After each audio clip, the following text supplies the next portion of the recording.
This evening, our speaker we're very excited to have is Dr. Ben Safranski, who's going to be talking a little bit about church history and how we got to where we are.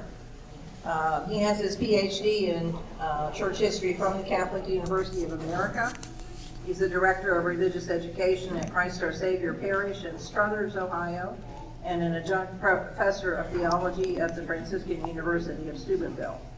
He also has written some books, and it has a long background in doing missions and speaks often in churches such as ours. So we're really pleased to have Dr. Safranski with us. After the 6.5-hour drive to Georgia.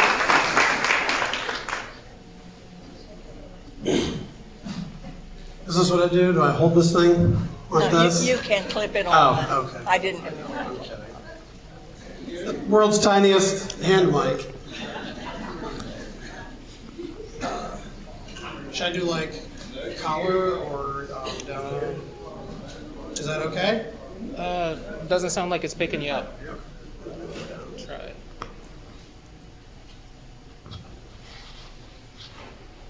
When I was in high school, I was in a musical, and when I got up to do my song, they told me afterwards that the batteries died in the hand mic, but that nobody could tell the difference. So volume is certainly not one of my problems. I'll try to, well, volume is my problem. Low volume is not my problem. It's really nice to be here. I've never made the drive from Steubenville to Ironton before. I've never been to Ironton. I grew up in Michigan, so I have to admit it was pretty hard that first time I put an Ohio license plate on my car. But this part of Ohio is just so beautiful. I love the Ohio Valley. I love driving through it. It's not what I expected from Ohio when I moved here, and I'm really happy I'm here. So as Mary John mentioned, my name is Dr. Ben Safranski. And as Father Wayne had said of himself, I'm kind of a jack of all trades, master of none. I have a PhD in church history from the Catholic University of America. I've been a college professor, taught theology at Franciscan University of Steubenville and St. Vincent College. I work as a hospice chaplain. Right now, I've been a director of religious education, and I also work for my parish doing Christian initiation and children's ministry. So I have a lot of different perspectives I think I bring here. So in St. Paul's second letter to the Corinthians, he writes this, quote, "We entreat you not to accept the grace of God in vain. For he says, at the acceptable time I have listened to you and helped you on the day of salvation. Behold, now is the acceptable time. Behold, now is the day of salvation." Unquote. So why does St. Paul think that he needs to write this to the people of Corinth? Well, without getting too much into what's going on in the second letter to the Corinthians, it seems that the people of Corinth are having a hard time living the whole gospel message that they've received. They've received the grace of God, but there are definitely parts of the message that they're not doing their best at. And they're having a hard time accepting that the day they are living in is for them the day of salvation, the day when God is acting and is saving them. And I think that right now, as Catholics, we are something like the Corinthians of 2,000 years ago. We are facing some real challenges as a church and as a nation. And one of the things I feel like I've noticed about the church, about us, is that we can have a hard time believing that this is the day when God is acting and that this is the day of salvation.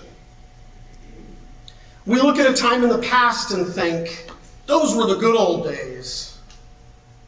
That was when America and the church were great. Right? If only we could go back.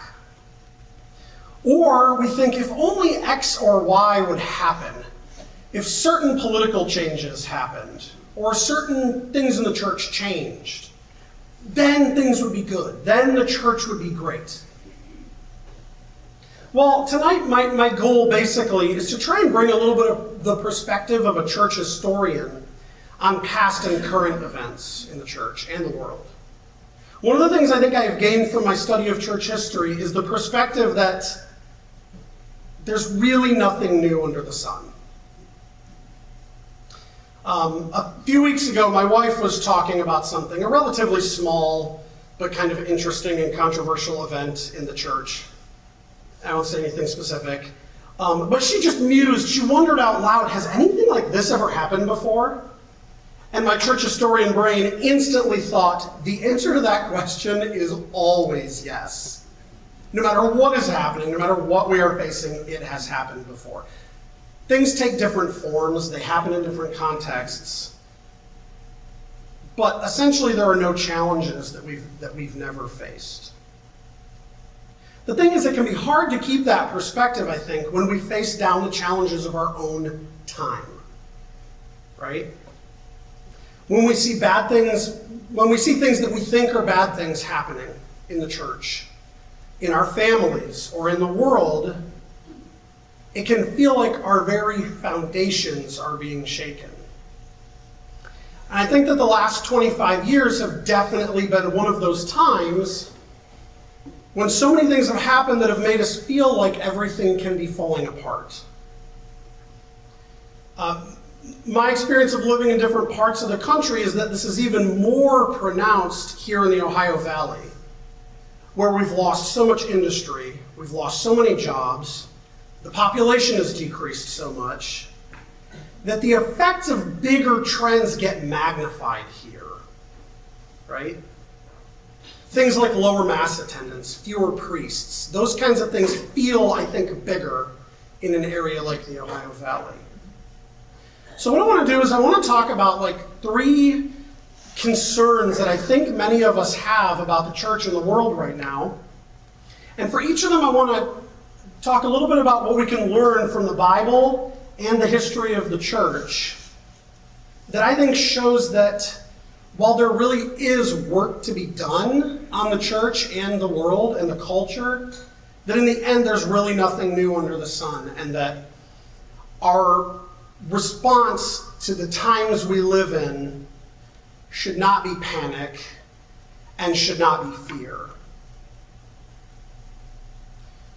So I want to talk about three things. Fun, happy, exciting topics. People leaving the church, the clergy crisis, and moral decline in the world. So first I want to talk a little bit about people leaving the church and churches closing. Now there's no need to rehearse here for any of you guys about the numbers of people that have stopped going to Mass and stopped going to church in general in recent decades. It happens around us, it happens to I'm sure it's probably touched every family in this room. My children are 13 to 6 months, so I make them go to church, but it's happened in other parts of my family.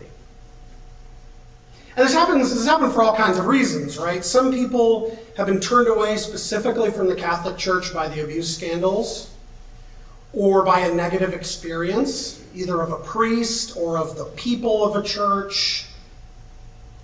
Some people are drawn from Catholic churches to other churches by what they see being offered in Protestant churches, right? Especially big evangelical churches and newer evangelical churches. Mainline Protestant churches are emptying at a much faster rate than Catholic churches, but the evangelical churches are not. They're succeeding. Now, many people who've fallen away from the church were raised in the church, right? But somehow came through that, became adults, thinking that anything else they could be doing on Sunday or the other 6 days of the week was more important to their life than going to church. right? And I'm sure you all have heard all the reasons for not going to church. Now, this can feel like a catastrophe. I mentioned, members of my own family have fallen away from the church, but I also, as Mary John mentioned, I worked as the director of religious education at a large parish outside of Youngstown. Before COVID, it was the 6th largest parish in the whole diocese. And I cannot tell you how many times I had this conversation. Person walks up to me at First Communion. You know, when my son received First Communion, there were 55 kids in the First Communion class. You had to get a ticket to First Communion because we couldn't fit everyone in the church. Why are there only 12 kids here? And my response was usually, hey, how about look at those 12 kids, right? They're coming closer to us. But people had real pain, often because their own kids and grandkids were not going to church or weren't even baptized. We used to have 5 masses a weekend. Christmas Eve, we had to have 2 masses in the parish hall just to accommodate everybody. I heard that one a lot. And I get it. Like, I grew up in Michigan, not a prosperous part, a part of Michigan kind of like the Ohio Valley where industry had left a long time ago. And every Catholic school I went to as a child is closed now. We moved to Ohio, to Steubenville 9 years ago, and they had done, I don't know how much this affected the whole diocese, but in Steubenville, they had done a parish merger and closing, I think in about 2007. And listen, I'm a church historian. You know what I do for fun when my wife thinks I'm at work? I like to drive around Steubenville and look at the old closed churches. I grew up in a Polish part of Michigan. There's a Polish church in Steubenville that closed called St. Stanislaus. And I love to just walk around it, and I love to look at the school where the words on the building are in Polish, right? And I think about the community that created that church, that built that church. And I think about what happened to that community, right? These are very real and very painful reminders of the things we've built that we have also lost, right? But I find it comforting that people, this may sound strange, I find it comforting that people have been leaving the church as long as there's been a church. Okay? So I want to read you a little passage from the first letter of St. John, chapter 2. Excuse me. John writes to his community, and it kind of sounds like they're scared. Maybe John is a little scared. And he writes this, quote, "Children, it is the last hour. And as you have heard that Antichrist is coming, so now many Antichrists have come. Therefore we know that it is the last hour. They went out from us, but they were not of us. For if they had been of us, they would have continued with us. But you all have been anointed by the Holy One, and you all know." Unquote. So he says elsewhere that these people he's talking about are people who believe and preach false things about Jesus, who have gone out from the Christian communion to teach falsehood. This is a pretty big, harsh religious disagreement, where these people that have left are seen as actively working against the gospel. Okay? I don't read you this because I want to tell you that your family members who don't go to church anymore are antichrists. That's not the point. The point is that people, for all kinds of reasons, have been leaving the church for a long time. I want to read another passage, a passage from the gospel that is a little bit more of a positive, puts a little bit more of a, maybe a positive spin on it. This is from, excuse me, this is from the Gospel of Mark chapter 9. John said to him, "Teacher, we saw a man casting out demons in your name, and we forbade him because he was not following us." But Jesus said, "Do not forbid him, for no one who does a mighty work in my name will be able soon after to speak evil of me." For he that is not against us is for us, unquote. I think this is a really interesting passage because Jesus is literally still walking around, performing miracles and stuff. And we don't know anything about these other people that they're talking about, these people who are doing exorcisms. But somehow they got connected to Jesus. They're doing exorcisms in his name, but they're not part of the community of the disciples that's following him, right? These are people who love Jesus, but are not walking around with his visible church in the apostles. And Jesus does not speak ill of them. He says, if they do great things in the name of Jesus, then let them be, right? Tells you that people were leaving the church even in the day of Jesus. Now there's something from church history that I want to talk a little bit about that I think can give us even a little more insight into the dynamics at play. This comes in the middle of the 3rd century during a persecution. When we talk about the early church, what do we always hear about? We always hear about martyrs, right? There's a famous saying that the blood of the martyrs is the seed of the church. And that's rightly so. We should absolutely hear about the martyrs and talk about the martyrs. But did you guys ever think about all those people who chose not to become martyrs? Because guess what? There were a lot of them. And one of these situations that we know about is through a saint named Saint Cyprian, whose feast day was on Monday this week, who was the bishop of a city in North Africa called Carthage, which is in modern-day Tunisia. And he was bishop during a persecution we call the Decian persecution, because the emperor of Rome was named Decius. Now, here's what happened with these persecutions. Sometimes we might think of the early church and we might think Christians were persecuted nonstop all the time in the early church. The reality is that persecutions came and went. They were often short events on the whim of the emperor. So you've got a couple of problems when there's a persecution in Carthage. What do you say to Catholics who are facing that persecution? What do you say to somebody who's taken in front of a statue of the emperor and they say, look, offer a little bit of incense to this statue and you'll be fine.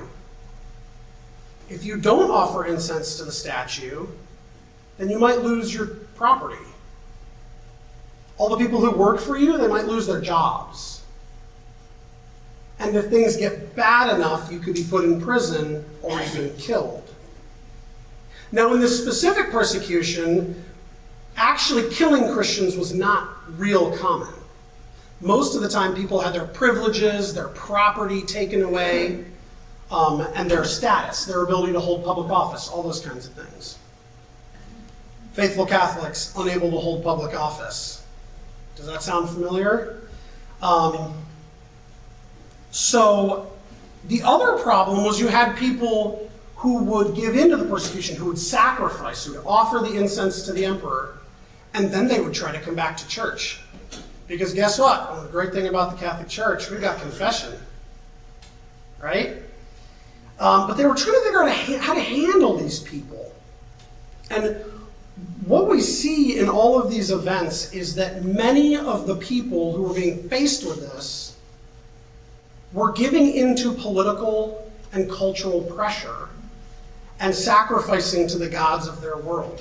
Or they were thinking that they could serve both the pagan gods and the one true God. And people come up with all kinds of excuses, right? And early Christians were no different. Somebody would say in Carthage, and we know a lot of this because St. Cyprian wrote 82 letters about what was going on during this persecution. So some of the people in his church would say, look, I sacrificed, but I didn't really mean it. When I'm in the church, I really mean that, right? So you had people pressured to try and balance these competing like religious and cultural and political forces and not always succeeding, and not always staying faithful. Not everybody was a martyr. There was also division in the church about how to handle these things. So, Cyprian, and in case you guys, I'll just, spoiler alert, he's my favorite saint. I wrote my PhD dissertation on him. I have a book about him and articles about him. He's a great saint. Eventually, he faces martyrdom, and he's beheaded. But at first, he flees martyrdom. He leaves his city in order to avoid being martyred. And what happens when he leaves? Somebody else steps into the gap in Carthage and tries to turn the church against him. And they say, there are some clergy who kind of turn against him. And they say to the poor, we're not going to give you money unless you abandon Cyprian and join our communion. So, have there always been factions in the church? Unfortunately, yes. Has there always been confusion and misunderstanding about how to balance our Christian life and our life as part of the larger world? Yes. Is it hard to be a Catholic and an American? Yes. It was also hard to be Catholic and Roman. So, and what I kind of want to illustrate by talking about this is something that I think we don't really give enough thought to, which is the way that the larger culture affects us, even and maybe especially as Catholics.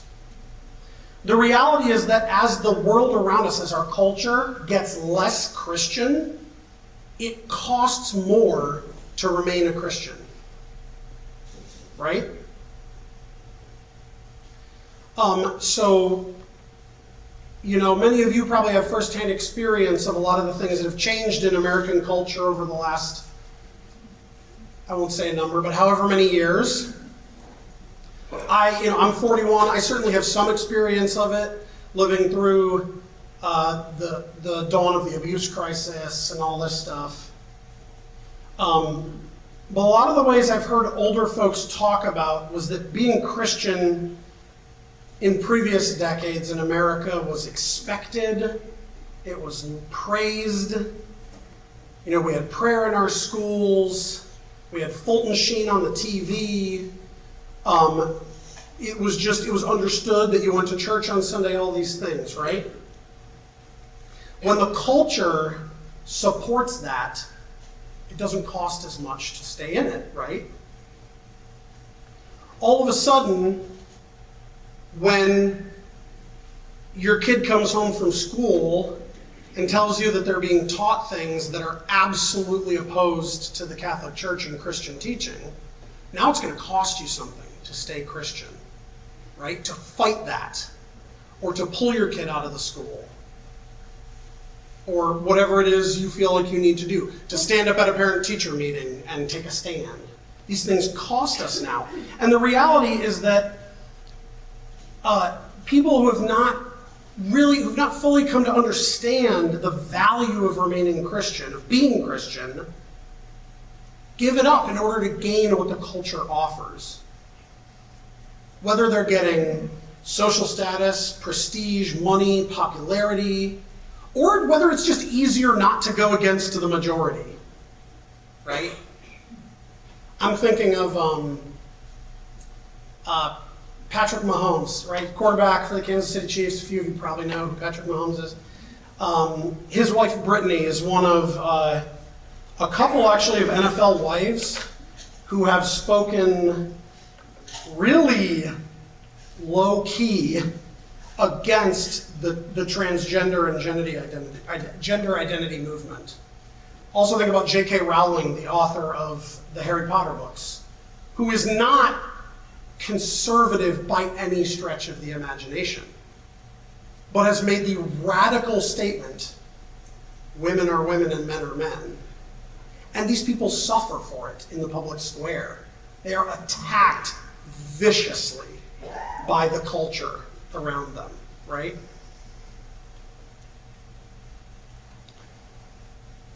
So one of those things I think that we just need to kind of keep in mind that I think can help us, at least helps me have a little more peace and a little more perspective on what's happening is that it has always been the case in the Christian church that when the culture is less Christian, it costs more to be a Christian, and not everyone is going to pay that price. I'll talk a little bit later about some of the things that I think ways we can react to this, but it's certainly not a new thing. Second, I want to talk a little bit about the clergy, crisis with the clergy. Now, this can mean a couple different things to different people. On the one hand, definitely in a place like this, it can mean lack of priests, right? We have a hard time getting priests. Now, this can be kind of a tough one to talk about a lot historically because there isn't really data before the 20th century. It kind of has to be anecdotal. And I'll talk in a minute about that a little bit more, but I want to talk for a second about the abuse scandal in the church. Right? Came here for spaghetti and an uplifting talk, right? About the abuse scandal. As I tell my kids, short-term pain, long-term gain.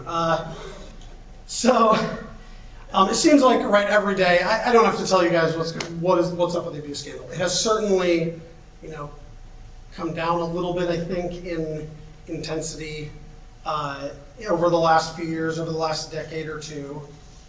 I am old enough to have been there at the dawn of all of this happening, so I have seen all this. So generally, I want to ask Father Wayne to leave the room. No, I'm kidding. I want to talk a little bit about the misdeeds of the clergy. And if not misdeeds, just the fact that clergy often have not lived up fully to the high hopes and expectations we have of them. And neither have the Catholic laity, by the way. Anyways, in every day and age of the church, again, this is one of those things you learn when you start reading the history of the church. Commentators have lamented, if not a lack of priests, because sometimes you have a lack of priests, sometimes you don't, a lack of good priests and good bishops. And just like with people leaving the church, this changes based on what is going on socially and culturally. Right? When there are financial benefits, social benefits, even political power that come along with being a member of the clergy, we have tons of applications. Tons of people, tons of men want to be priests in those days.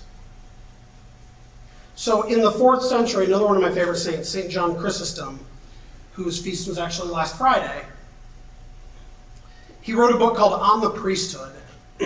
And basically, so there's this thing in the early church, it kind of happens now too, I think, where if they want to make you a bishop, the way you show that you would really make a good bishop is by trying to avoid it.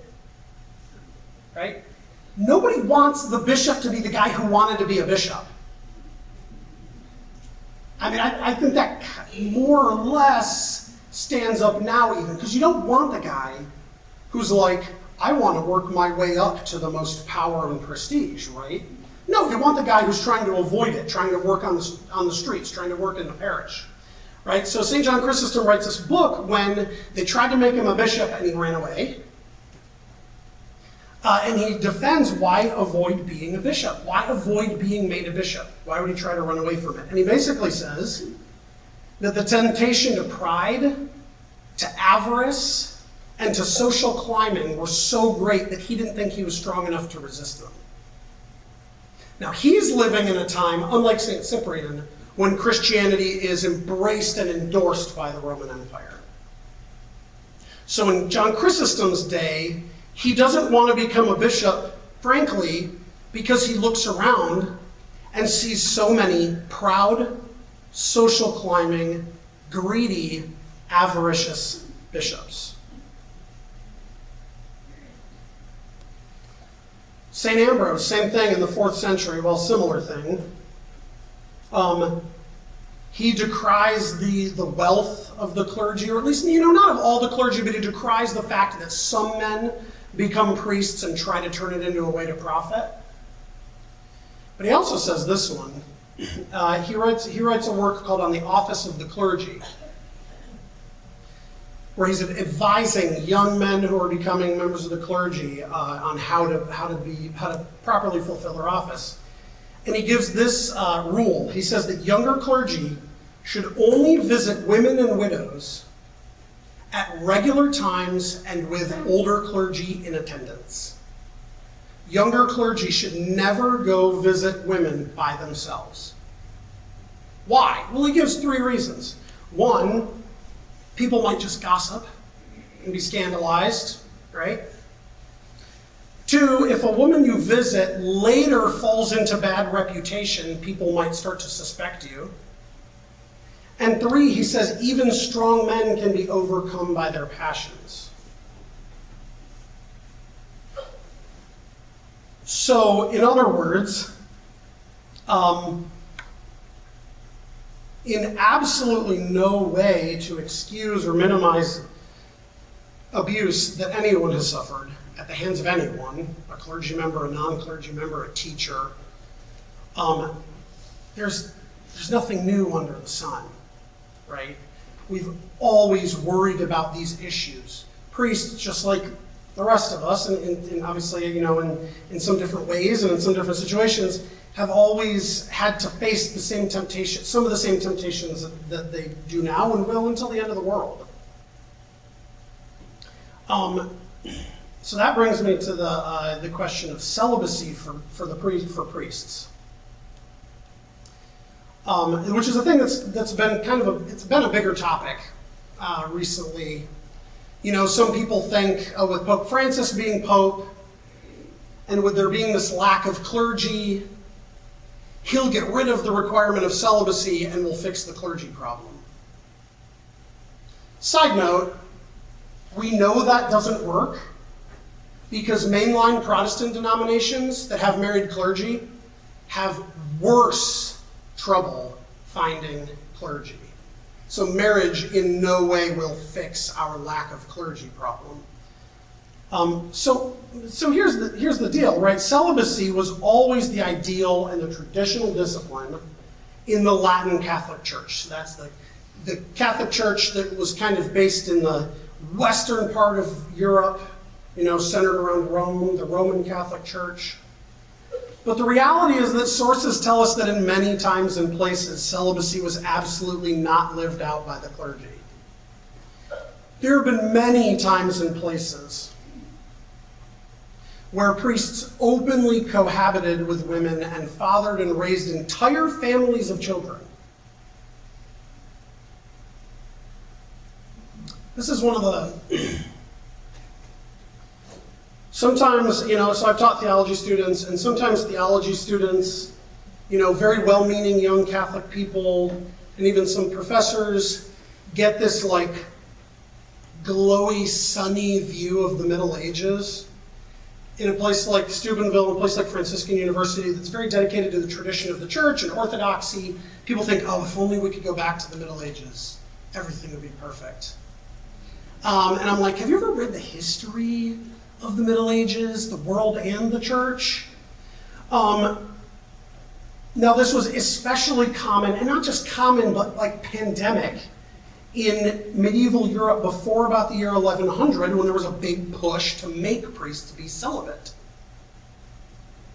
Why would this happen? How could Christ's church, after 1,000 years of trying to live the gospel, have this situation? Well, the same reasons crises happen in every age of our church, right? Naturally, most of us in the room understand, naturally people want to procreate, right? Can we all kind of agree on that? Naturally, most people want to procreate. And many priests in that day and age did not become priests out of high and lofty spiritual ideals. Okay? Now, caveat that I'm certain that in every age of the church, many, most of our clergy have become clergy for the best reasons. But that's not always the way it happens. In the Middle Ages, in the big cities, the priesthood, and especially the idea of becoming a bishop, would have been a very lofty thing to aim at. It would have been one of the best ways to gain social prestige. Priests and bishops often had actual political power in Europe in the Middle Ages. They were some of the highest paid people in Europe. They lived some of the most comfortable lives. But in the country, in the small villages, priests were often completely uneducated. Seminary? Seminary was an invention of the 16th century. Before the 16th century, we didn't have seminaries, and the priests were often completely uneducated. And they were often just hired by the local nobility or the local bishop, who basically said, all right, I've got this village, we need a priest there. Let's see who will take the least money I can pay him to be the priest. Sound familiar, Father Wayne? Yeah.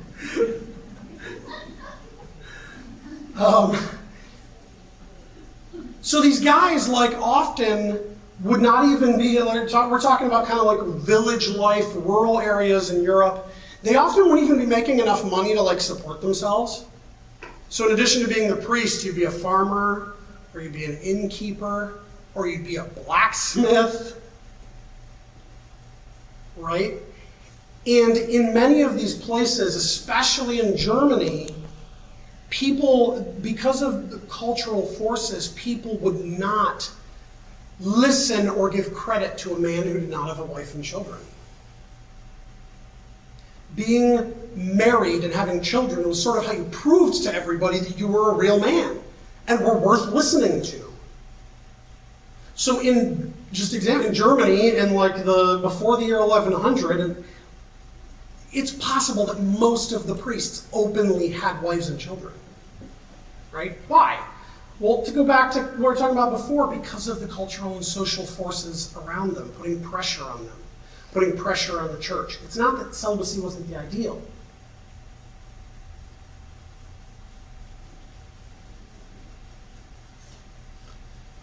So what's the point of me telling you this story or all these stories, right? Others like them. For me, as I've studied the church, and, sometimes, I'll put this, sometimes as you go to graduate school at a big university somewhere, even if you're studying theology, you may have a professor or two who wants to show you the worst and dirtiest parts of the Catholic Church and the worst and dirtiest parts of church history in a cynical way. Now, for me, I've learned these things, and they've always helped me to get some perspective on the current world, on current problems in the world and in the church. I grew up, I'll mention this again, but excuse me. My parents are baby boomers. My mom passed away 9 years ago, but she grew up before Vatican II. My parents were born in 1949 and 1950, grew up in Catholic families, and saw the changes that happened during and after Vatican II. And a lot of what I would hear growing up, now my mom remained a faithful Catholic to her dying day, and she always went to Mass, but a lot of what I heard growing up was just things were just so much better back then. People were good. Everybody respected the priests. There was no abuse happening. Mass was reverent. This is a lot of the stuff I heard from my mom about how amazing things were in the old days. And reading this history has just helped to, I think, cure me of a little bit of those kind of rose-colored glasses on the past, as well as working in parishes with older generations of folks who remember Vatican II and before Vatican II. And I think it can help us remember that in every age and in every place, the church is part of a fallen culture. And the church is always part of the fallen culture and society that surrounds it. These cultures exert pressure, both good and bad, And I think it is crucial that we remember that nobody is immune to that pressure.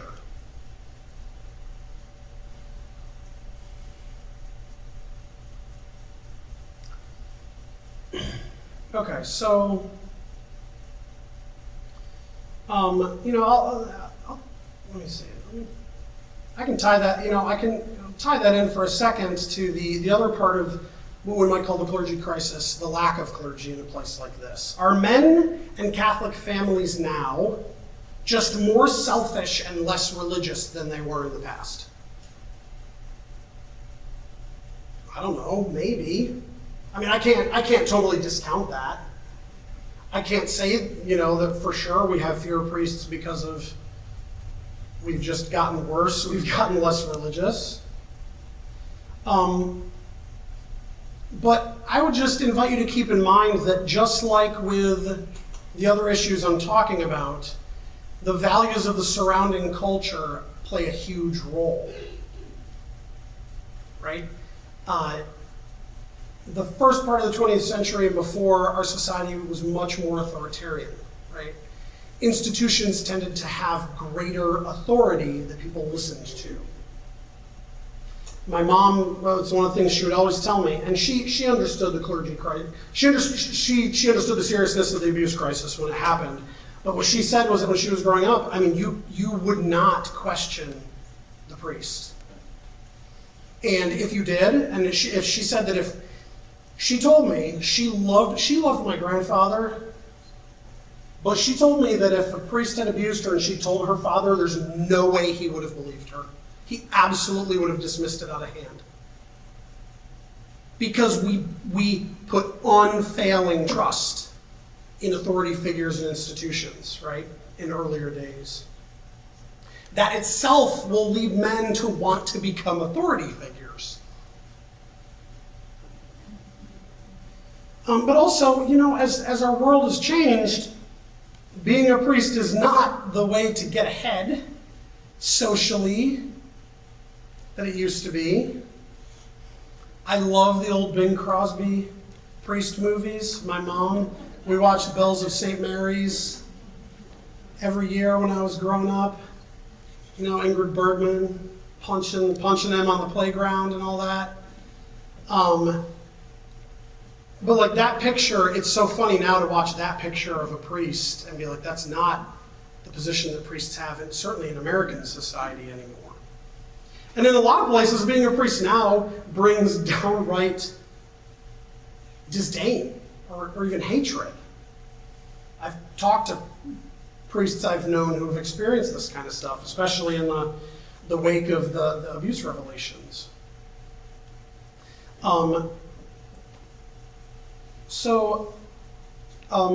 all that is just to understand. When we look back with rose-colored glasses, we're not looking at an accurate picture of what the church or the world used to be. So finally, I want to talk about what I would call moral crisis. And I'll just set that up by saying, if I asked you, especially those of you who have a few more years under your belts, is there a moral crisis today in America? And you don't have to answer out loud. I can see it in your eyes and in your heads. I can feel it in the air. If I asked you if there was a moral crisis, what would your answer be? You can just think of it in your mind. What would your answer be? I suspect that a lot of us would say a couple of things. Would say that people are simply less moral than they used to be. Certainly less moral in a Judeo-Christian, in a traditional Judeo-Christian kind of way. And two, that society and culture support immorality in a way that they did not used to. Now, I want to start this part by saying that I think that there is some truth in both of those statements. The first, that people today are less moral than they used to be, I think is at least plausible. I don't have statistics on sin from today versus the old days. But from a traditional Judeo-Christian perspective, we know that fewer people in America go to Mass, and more people, younger and younger, engage in all kinds of sexual sin. Fewer and fewer people are getting married, live together for their whole lives, or some period of time. Right? Those things are we understand that. And so, here's the thing, look at thousands of years of history of the church. Every person is free to accept or reject God's grace, to make better or worse decisions, right? So it could be, I think it's perfectly plausible that our culture now makes it harder for people to make good moral choices and does not support people in moral choices the way it used to. Right? Excuse me. I do think, though, that we need to be careful about how much we judge the present generation in relationship to other generations. Because one of the things I think we can do sometimes is we can forget that to be human is to be in a kind of moral crisis. Right? This is part of our Catholic Christian belief, that because of the fall of Adam and Eve, we all have concupiscence. Right? So in other words, we all have a tendency towards sin. If you think of it like a hill, sinning is like rolling down the hill, and avoiding sin is like going up the hill. When you're a human being, in some ways it's harder not to sin than it is to sin. That goes for every single generation. Sometimes I used to bug my mom a little bit because, she had of my mom of happy memory, who I'm certain is at least in purgatory right now, because she would reminisce about the old days and about how great they were. At which point I would remind her that her parents had a shotgun wedding, her older sister had a shotgun wedding, and she had a shotgun wedding with my oldest brother. My oldest brother tells a story about coming home in 8th grade. They had to do a genealogy project, and it was the first time he had to write down the dates of his family events. And he's like, parents got married June 1968. I was born December 1968? And he has a story about how he took the genealogy thing and he stomped into the house and showed it to my parents and demanded that they explain it. All right? So we need to be careful how much we judge other generations, because to be human is to be in moral crisis. The very first Christians were exhorted not to be like the nations they saw around them. Idolatry, sexual immorality, hatred, anger, murder, judgment, pride, greed. And we know that the very first Christians struggled with exactly those things.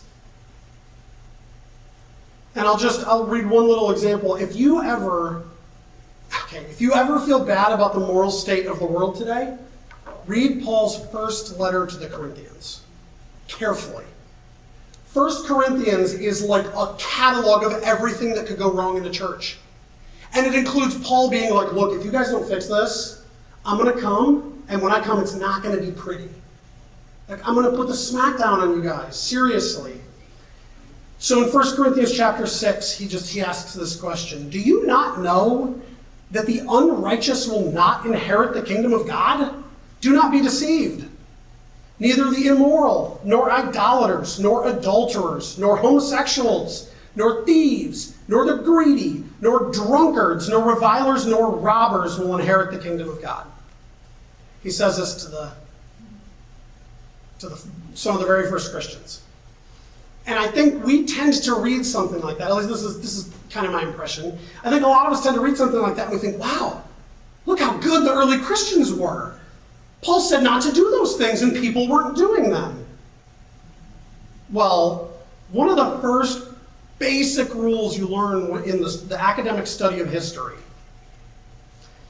and reading historical sources is that if anyone makes a law, a rule, or an exhortation against something, it's because people are doing it. Right? Basic rule. When a medieval synod says that priests are not allowed to own and run public houses, it's because there are priests owning and running public houses, right? I was thinking about this with my kids. Okay, so I've got 5 kids, 6 months old, 4, 7, 9, 13. How often do you make rules against things that your kids either don't do or that you're at least not kind of worried that they might do? Right? Okay, so who had a rule, whoever gave their kids the rule, we do not murder in this house? Absolutely no murdering your brother. Right? Okay. Probably none of us have done that. Is it because murdering would be okay? No, it's because you think it's extraordinarily unlikely your kid is going to do that. So you don't have to press the rules about it. You don't have to be, let's not murder, right? And if you've had more than one kid, you know the different kids struggle with different things. So you have to press certain kids harder on certain things. My oldest daughter, honest to a fault. She will come home from school and be like, I had my Chromebook open and was watching YouTube very English today. She'll just walk in and just tell us that. And we're like, okay, what do you do when a kid just walks in and tells you what they did wrong? And that's always been the way she was. So we don't really worry about that, like honesty with her. Mouthing off? Absolutely. Mouthing off, we have to really worry about with her. Our son, 9 years old, he has been he's better now. He was a liar from the day he was born. Liar from the day he was born. No joke. This kid, he's the sweetest, most genuine kid. He's a very kind sibling. But he will say, and he's not good at covering his tracks. Like, there have been times I walked into his room and there were just candy wrappers all over the floor in bed. I'm like, Gregory, what were you doing bringing candy in your room? He just stands there and says, I didn't bring candy in my room. I've had to put locks in the kitchen. Have you guys ever had to do the kitchen locks? Because if I forget to lock the part of the pantry that has the candy in it, I will walk out into the kitchen. I'm not joking. This happened in the last week. The step stool is still there. The pantry doors are wide open. The bag of M&Ms is lying on its side and not closed. And I'm like, Gregory, I'm tempted to be like, buddy, if you're going to do this, you got to be better at it. You got to at least learn to roll the bag up and close the doors and put the step stool away. Right? So with him, we know we have to make those kinds of rules. We know that we have to watch carefully. We have to talk to him about honesty and why it's important. Have you ever had to talk to my daughter about why honesty is important? It's just like it's natural. Gregory, however, so just to give him a little bit of boost, he's an extraordinarily hard worker. I've never had to talk to him about, granted he's only 9, but it's like he was born a hardworking liar. And so I've never had to talk to him about, the need to be a hard worker, to help mom and dad, to do things he's always wanting to be helpful. Right? So take that principle, take it back to Scripture and what you read about in the history of the church, and realize that when you read people being exhorted not to do something, it's because there are people doing those things.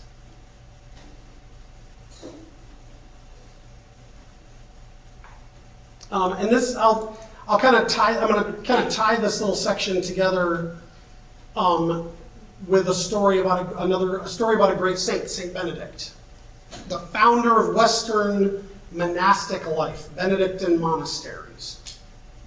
And this is a quote, this is a quote from the life of Saint Benedict by Gregory the Great. Now, Benedict was born in the 5th century, and so this is a time when Christianity was in favor in the empire. It was socially valuable to be Christian. And Gregory says this: he was born in the province of Nursia, of honorable parentage, and sent to Rome to study the liberal sciences. But when he saw there many through the uneven paths of vice run headlong to their own ruin, he drew back his foot, but knew set in the world, lest in the search of human knowledge he might also fall into the same dangerous precipice. Our history is full of stories of these great saints who become great saints in reaction to the corruption all around them. Saint Benedict lived and was educated in Christian Rome in the 5th century, and it was so corrupt he couldn't stand it. So he left Rome and he founded a movement. I could talk all night about the Benedictine monastic life and all that history and stuff, but he founded this movement that created a great reform in the church. But he founded it out of moral corruption. The same thing with St. Francis and St. Dominic in the 13th century. They founded these movements that revitalized the church out of looking around them and seeing nothing but corruption.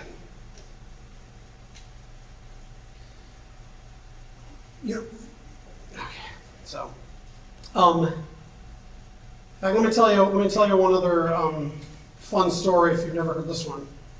Thomas Aquinas. St. Thomas Aquinas, great, amazing theologian.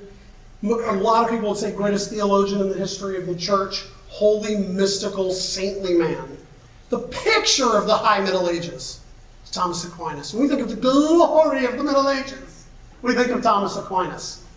Did you ever hear about how he became a Dominican friar? Well, his family, what his family wanted him to do was become the abbot of a nearby monastery.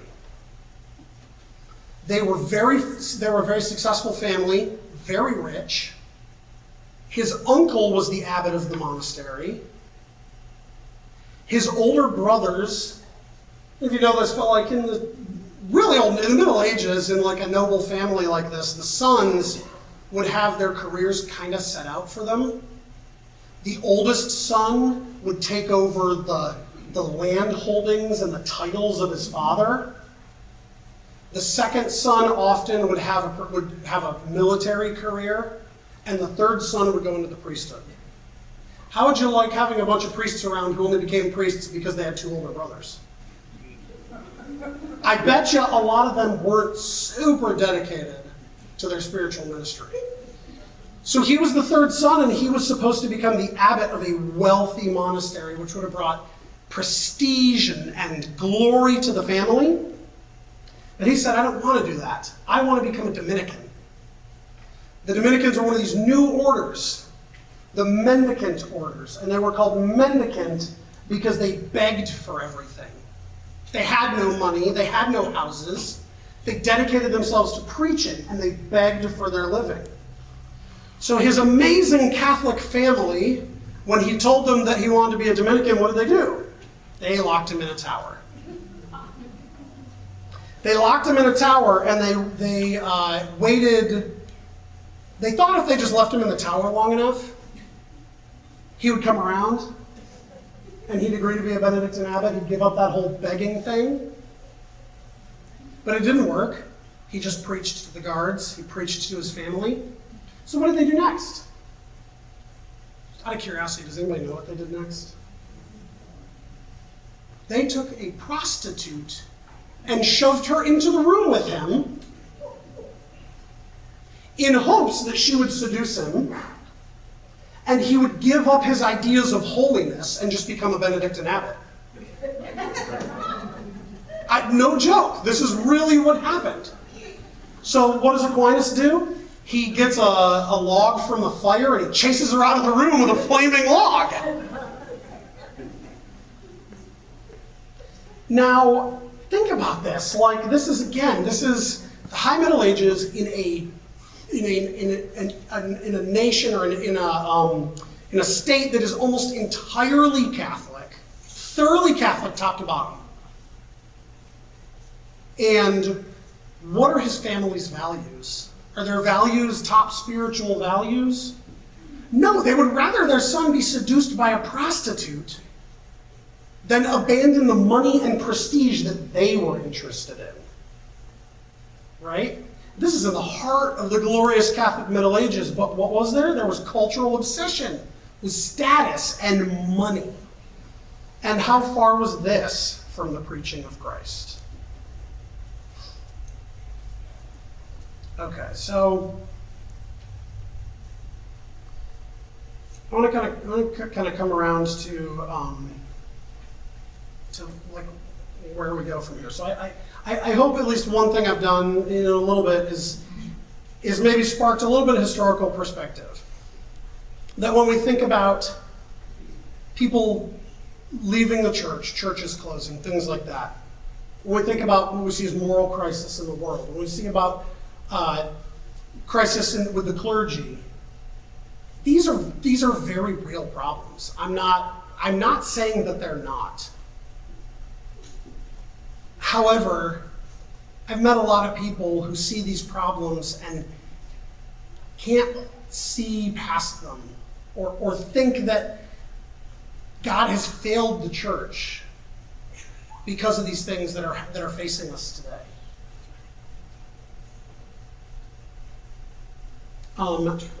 So what do I want to suggest to you guys? The real question is, how do we react to the times that we find ourselves in? That's the question everybody has to ask, every Christian. What do we do with the time I have now? If I sit around wishing I could go back to the 1950s, or wishing I could go back to the 1300s, not that any of us were actually there, but I'm going to waste my life. I'm going to waste my life wishing that the 2020s was the 1950s. So what do we do? I have three suggestions, or three exhortations I want to kind of offer you. One, take some time to foster perspective. Two kinds of perspective. Historical perspective, which I've tried to kind of start inculcating tonight, but also a worldwide perspective. Because the reality is that there are places in the world where the Catholic Church and the Christian message are succeeding like they never have before. Parts of Africa, parts of Asia. These are parts of the world where they're not going through the same thing that we're going through.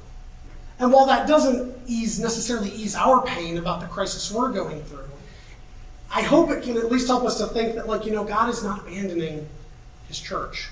And in fact,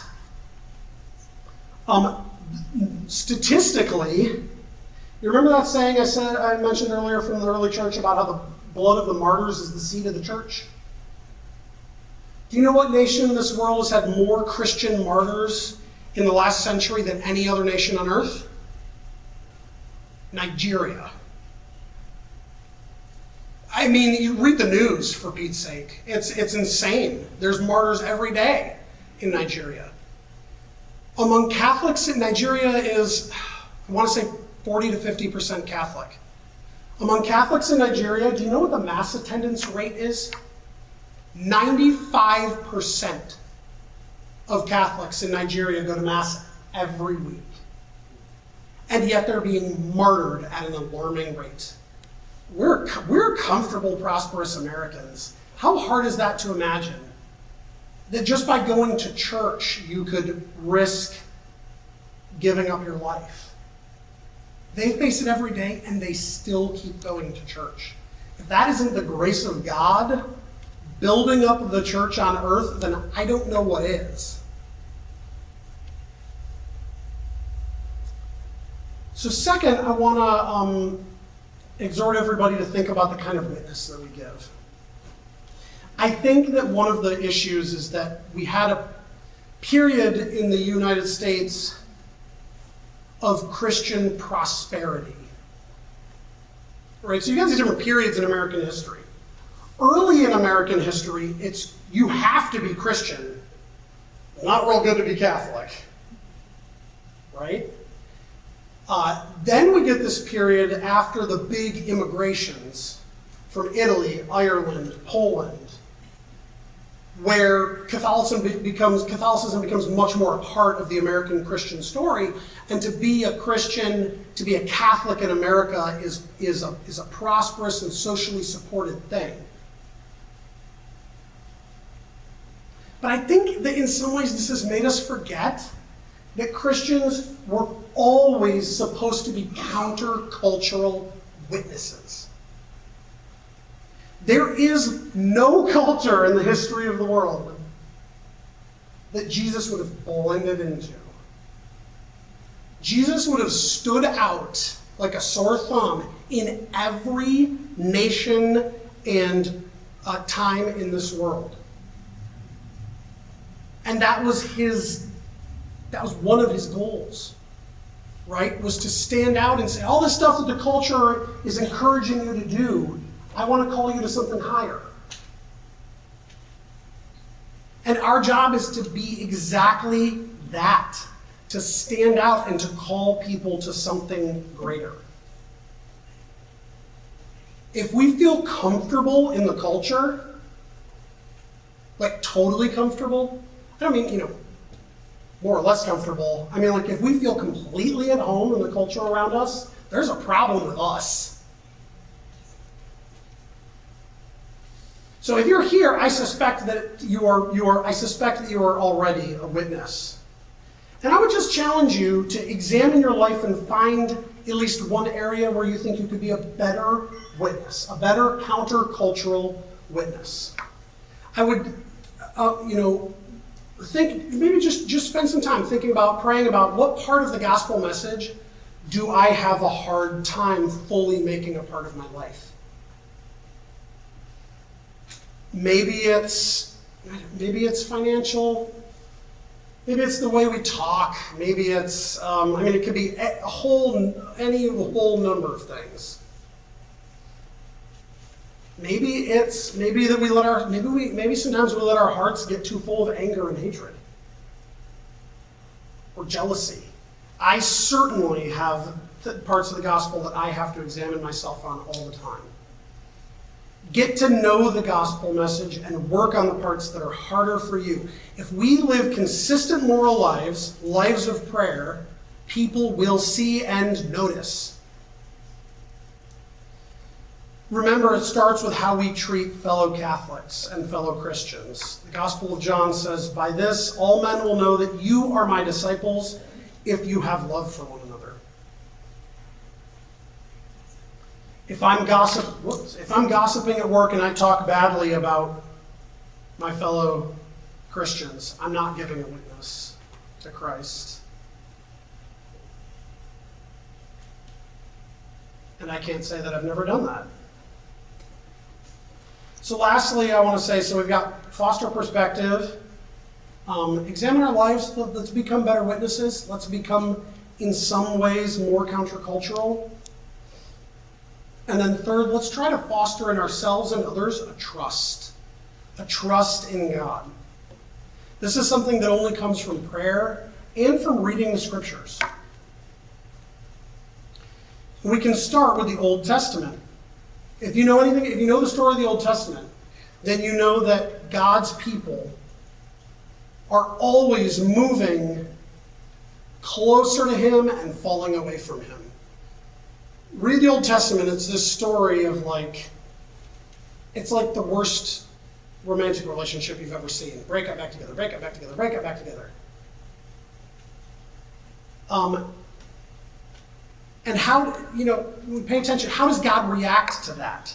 He is always calling his people. He is always sending prophets. Sometimes he punishes his people, and they have hard times. But it's always for the sake of teaching them and drawing them back. If you want a place to start, I would recommend you read the prophet Hosea. It's not very long. I want to say 6 chapters. Don't quote me on that, though. Not very long. And it is the classic story of God and his people in a nutshell, where the people are just trying to run away, becoming corrupt, becoming worse and worse, and God is just calling them back. Just calling them back all the time. When it comes to the New Testament, I want to offer one passage for reflection. In Mark chapter 8, When Jesus is about to multiply the loaves for the second time, he tells the apostles, quote, "My heart is moved with pity for the crowd." Now, in the context, we're supposed to sort of see that he pities them because they don't have food for their bodies, like physical food, right? But these stories are never just about physical food. Jesus is never there just to physically feed somebody. He is moved with pity for his people because they are not satisfied spiritually, because they're far from God and they're unhappy. And so, what does he do? He goes to lengths to feed them. And in fact, what does he feed them with? He feeds them with the Eucharist. Multiplication of the loaves is all about the Eucharist. So I know it's hard when we see churches closing, when we see family members away from the church. I